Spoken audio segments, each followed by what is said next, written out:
दोस्तों नीट की काउंसलिंग शुरू होने वाली है। रिजल्ट तो बहुत पहले ही आ गया था, लेकिन अभी तक हमें समझ में नहीं आ रहा यार कौन सी काउंसलिंग में पार्टिसिपेट करें। एमसीसी काउंसलिंग क्या होती है, कौन से कॉलेज पे हमें, कौन सी रैंक पे हमें कौन सा कॉलेज मिलेगा, गवर्नमेंट कॉलेज मिल पाएगा नहीं मिल पाएगा, हमारी रैंक पे प्राइवेट मिलेगा, कौन सी स्टेट में मिलेगा, और कौन सी काउंसलिंग में पार्टिसिपेट करें, बीडीएस में जाए, एमबीबीएस में जाए। समझ में नहीं आ रहा कि हमारी रैंक पे हमें क्या मिल सकता है। देखो, सबने मार्क्स के बेसिस पे बता दिया, लेकिन कोई भी रैंक के बेसिस पे नहीं बता रहा है और बहुत ज़्यादा कंफ्यूजन है।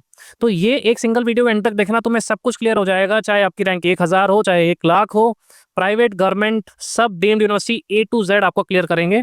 तो देखो दोस्तों, यहाँ पे सबसे पहले हम बात करते हैं दिल्ली के कॉलेज की, है ना। अब दिल्ली के कॉलेज और सेंट्रल यूनिवर्सिटीज इसमें अलग अलग होती हैं। अब देखो, दिल्ली के कॉलेज में से एम्स न्यू दिल्ली है, इनकी रैंक क्या है, कहाँ तक खत्म हो रही है। एमसीसी देखो, इसमें कोटाज होते हैं अलग अलग। ऑल इंडिया कोटा में 15% सीट्स होती हैं, और डीयू कोटा है तो 85% सीट्स आपकी फिल होती है। लेकिन ऐसा नहीं कि एमसीसी काउंसलिंग में सिर्फ हर स्टेट के 15% ही फिल होती है। ऐसे बहुत सारे कॉलेज हैं जिनकी 100% सीट्स सिर्फ एमसीसी अकेला ही उठाता है, एमसीसी काउंसलिंग से ही होती है। जैसे काफ़ी लोगों को लगता है कि यार पौंडीचेरी के कॉलेज है, जिपमर कॉलेज है, उसकी सीट्स पुडुचेरी की भी है। नहीं दोस्तों, 100% सीट्स जिपमर की एमसीसी काउंसलिंग से ही फिल होती है। इवन जो डीयू के कॉलेज हैं जो कि एमसीसी काउंसलिंग के थ्रू लेते हैं, उसका मतलब ये नहीं है कि डीयू अलग से कुछ नोटिफिकेशन निकालेगा। नहीं, उसकी 85% सीट्स भी डीयू के कॉलेजेस की वो आपकी एमसीसी काउंसलिंग से ही फिल होती है। जैसे आप यहाँ पर देख रहे होंगे, MCC 15% plus DU 85%। Guru Gobind Singh के 2 कॉलेज हैं, इनकी अपनी काउंसलिंग होती है, लेकिन आईपीयू के सिर्फ 2 कॉलेज है जो एमसीसी से लेते हैं। फॉर एग्जांपल, एक कौन सा है, मौलाना आज़ाद, और दूसरा है यूसीएमएस। तो ये 2 कॉलेज की काउंसलिंग 15% पूरी सीट से एमसीसी काउंसलिंग से ही फिल होती है। और देखो, अब तुम्हें लग रहा होगा दिल्ली के कॉलेज में मैक्स रैंक, ये जनरल की कट ऑफ है, मैक्स रैंक कितनी गई है, 8000 के आसपास। अब मैं तुम्हें दिखाऊंगा कि इस कैटेगरी में अगर तुम्हें पर्पस कोई कोटा है तो इसकी रैंक तुम्हें 15-20 हज़ार तक भी दिल्ली का कॉलेज आराम से मिल सकता है। एमबीबीएस आराम से आपको गवर्नमेंट कॉलेज में मिल सकती है। ठीक है। अब ऐसा नहीं कि यार जनरल वाले यार 8000 पे हमें तो कुछ मिल नहीं रहा है। देखो, तुम्हें आज मैं चाहे जनरल कैटेगरी हो चाहे ईडब्ल्यूएस है, तुम्हें 20, 25, 30, 40 हज़ार रैंक पे भी है ना, तुम्हें गवर्नमेंट कॉलेज दिखा दूंगा ऑल ओवर इंडिया में तुम्हें कौन से गवर्नमेंट कॉलेजेस मिल सकते हैं। अब आते हैं हम उत्तर प्रदेश पे, है ना। उत्तर प्रदेश के कुछ कॉलेजेस देख लेते हैं। मैक्स रैंक यहाँ पर देखो, सिर्फ जनरल में देख रहा हूँ, और वो भी रैंक राउंड 1 राउंड 2 तक की मैं आपको दिखा रहा हूँ। 24-25 हज़ार तक भी रैंक गई है इसके अंदर, है ना। 24-25 हज़ार तक रैंक गई हुई है, और ईडब्ल्यूएस की तो उससे ज़्यादा ही, ऑब्वियसली अगर आपकी कैटेगरी है तो उससे ज़्यादा ही होगी। अब देखो, यहाँ पर ये सारे कॉलेजेस लिस्टेड हैं। कुछ कॉलेजेस मैं आपको लेके चलता हूँ। फॉर एग्जांपल, एक ये वाला कॉलेज देख लेते हैं, इसकी रैंक और इसमें कोटा कौन सा लग रहा है। GMC barrage road, Uttar Pradesh देख लेते हैं। तो यहाँ पर मैं कॉलेज फिल कर लेता हूँ। देखो, इस कॉलेज में ऑल इंडिया कोटा है, मतलब इस कॉलेज की 15% सीट्स एमसीसी के द्वारा फिल करी जाएगी, और इसकी अपनी काउंसलिंग जो स्टेट की काउंसलिंग है बाकी उससे। चलो देखते हैं थर्ड राउंड ऑफ काउंसलिंग में इसकी रैंक कितनी गई है। देखो, सिर्फ 15% सीटों पे ही ये इसकी रैंक ओबीसी की 18,000 18,500 के आसपास रैंक गई है, और ईडब्ल्यूएस की कितनी रैंक गई है, 19,660, है ना, थर्ड राउंड ऑफ काउंसलिंग में। और एमबीबीएस है, यहाँ पर आप देख सकते हैं एमबीबीएस एरा। और कोटा कौन सा है, सिर्फ इसमें ऑल इंडिया का कोटा लगता है। अब एसटी के अंदर तो 1,20,000 के आसपास रैंक गई है इसकी। तो ऐसे ही दोस्तों, मैं तुम्हें आज ऐसे ऐसे कॉलेज दिखाऊंगा ना, तुम्हें लग रहा होगा यार मुझे गवर्नमेंट कॉलेज नहीं मिलेगा। यार 25-30 हज़ार रैंक पे भी मैं तुम्हें गवर्नमेंट कॉलेज दिखा देता हूँ। ये तो मैंने तुम्हें सिर्फ उत्तर प्रदेश के कॉलेजेस की बात करी है।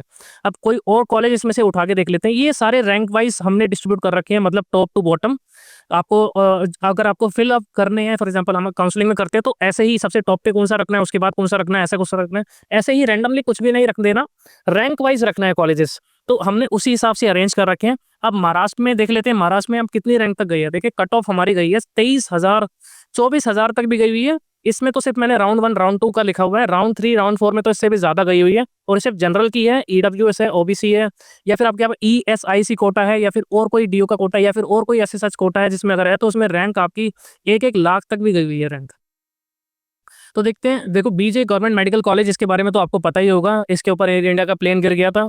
तो देखते हैं इस कॉलेज के ये देखो 24 का डेटा है, देखते हैं इसमें रैंक कितनी गई थी। तो हम इस कॉलेज के बारे में थोड़ा सा सर्च कर लेते हैं। ये कॉलेज आ गया है। देखो, एमबीबीएस की सीट्स है इस कॉलेज के अंदर, सिर्फ 3 राउंड ऑफ काउंसलिंग में फेल हो गया था। लास्ट राउंड में देखते हैं, जनरल में मैक्स गई है 4,070 के आसपास, ओबीसी के में देखते हैं 8,500 8,000 के आसपास, एससी कैटेगरी में देखते हैं तो 77,259 के आसपास भी गया हुआ है ये कॉलेज। ऑल इंडिया कोटा से लेता है, 15% सीट्स है महाराष्ट्र के कॉलेज में। तो अगर आपकी ओबीसी कैटेगरी भी है तब भी 8,000 के आसपास पे रैंक पे आपका एडमिशन इसमें आराम से हो जाएगा। कोई और कॉलेज देखते हैं इसमें, गवर्नमेंट मेडिकल कॉलेज सिंधुदुर्ग, या फिर ये कॉलेज देख लेते हैं इसके बारे में कि इसमें क्या क्या कट ऑफ गई है, कौन सा कोटा लगता है है ना। तो इस कॉलेज के बारे में थोड़ा सा रिसर्च करते हैं। ये रहा वो कॉलेज। 3 राउंड ऑफ काउंसलिंग हुई है। लास्ट राउंड में देखते हैं ईडब्ल्यूएस कैटेगरी में रैंक गई है 22,500 के आसपास। इसकी लास्ट राउंड ऑफ काउंसलिंग में रैंक गई है। कोटा कौन सा लग रहा है? ऑल इंडिया कोटा लग रहा है। और जनरल में देख लेते हैं 21 साढ़े 21,000 के आसपास रैंक गई है। ओबीसी में कितने गई है? 22,000 के आसपास। एससी के अंदर 1,16,000 के आसपास गई। तो ऐसे ही दोस्तों बाकी कॉलेजेस के बारे में देखते हैं। ये हमने महाराष्ट्र के कॉलेजेस देखे हैं। ये सारे गवर्नमेंट कॉलेजेस हैं। ये मैं आपको बता दूं, इसके अंदर कोई भी प्राइवेट नहीं है, सिर्फ सेंट्रल गवर्नमेंट और सिर्फ स्टेट गवर्नमेंट के कॉलेजेस हैं इसके अंदर अभी लिस्ट में। देखते हैं तमिलनाडु एंड आंध्र प्रदेश का क्या हाल है। सारे गवर्नमेंट कॉलेज हैं जो कि नीट में आपको मिल सकते हैं। पूरी लिस्ट है। देखिए इसमें भी रैंक 25,000 के आसपास गई है मैक्स रैंक।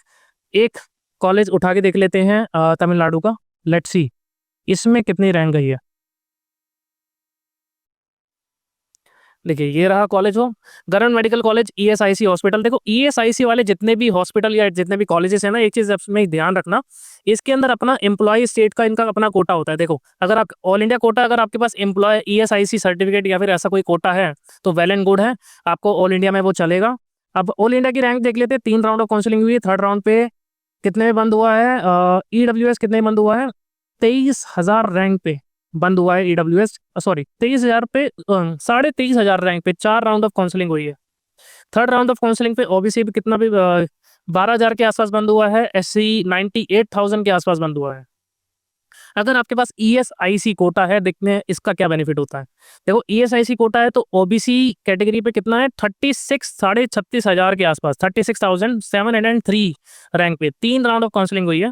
और सब कैटेगरी कोई भी नहीं है अलॉटेड, नो। तो और एससी कैटेगरी पे 2 लाख के आसपास। अगर तो अपना बहुत बेनिफिट होता है एम्प्लॉय स्टेट अगर आपके पास ईएसआईसी कोटा है तो।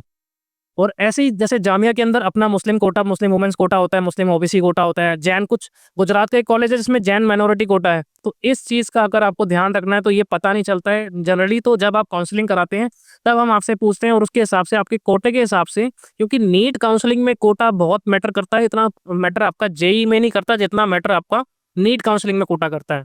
देखो कितने सारे यहाँ पर कोटाज हैं। अलीगढ़ मुस्लिम यूनिवर्सिटी का अपना कोटा है। बीएससी नर्सिंग दिल्ली एनसीआर का अपना कोटा है। डीयू का कोटा अलग है बीएससी का। सीडब्ल्यू कोटा अलग है। दिल्ली यूनिवर्सिटी कोटा अलग है। जामिया का कोटा अलग है।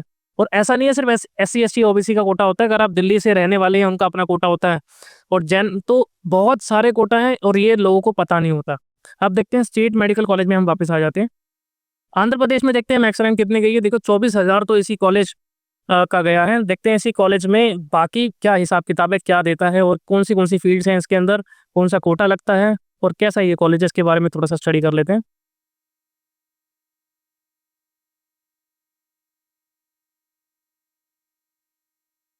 ये रहा कॉलेज।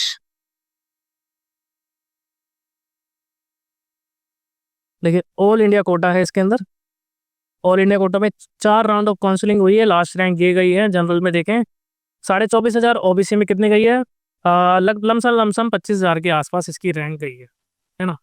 तो ऐसे ही मैं आपको, अब चलो तमिलनाडु और आंध्र प्रदेश का देख लिया। अब देखते हैं कर्नाटका में हमें कौन सा कॉलेज मिल सकता है। देखो कर्नाटका में मैं जनरल कैटेगरी में 25 से 30,000 के आसपास रैंक पे थोड़ा सा वेट करेंगे क्योंकि इस साल नए कॉलेजेस भी ऐड हुए हैं। तो रैंक ऑब्वियसली थोड़ा बहुत डिफरेंस जरूर आएगा।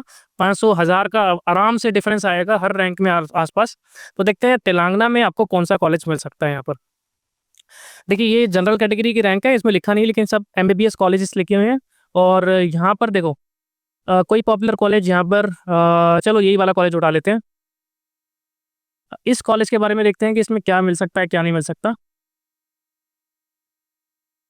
देखिए ये कॉलेज आ गया। ऑल इंडिया कट ऑफ है इसकी।